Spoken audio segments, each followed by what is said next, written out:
Welcome to this week's vlog. Today, I'd love to talk to you about your time.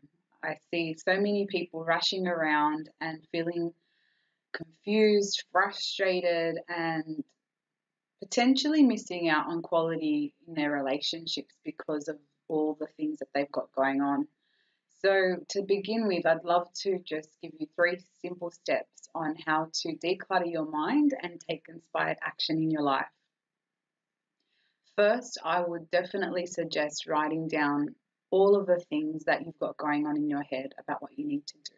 You can get your information from your email, from online apps that you potentially use with goals such as Evernote.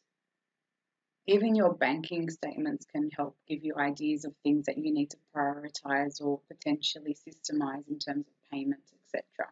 Once you've written all of these things down, you're probably going to look at the list and go, eek, I feel even worse. This is so much. But imagine having that going through your head constantly and just not knowing where to start. It's all these conflicting things and it's like an internal tug of war. A lot of energy gets wasted that way. So the next step would be to put them in order of priority, whether it's in the area of your finances and career, your business, your social life, including relationship, friendships, family, recreation, spirituality, mindset, travel, health, and beauty. There's so many areas of your life you can look at. And that's also going to help you when you think about the things you've got to do. And when you've put them in that priority, which is at step 2, you can look at that list and actually ask yourself if anything on there is no longer serving you or important to you.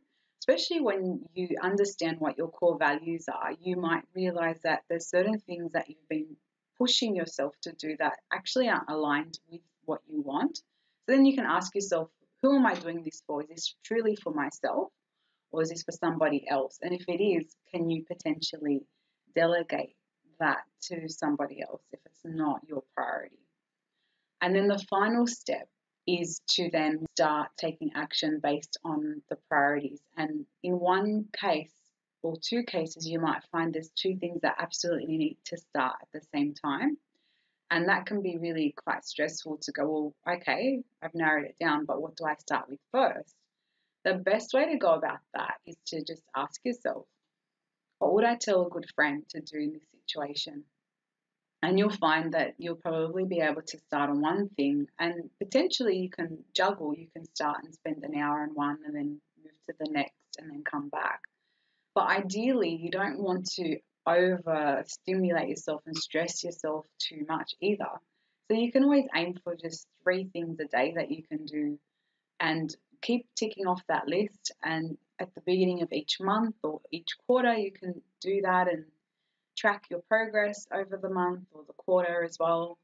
And I believe this will really help clear your mind, create some space in your life and energy in your life that you can put towards all the other things that you love, like your relationships and your health and spirituality, travel.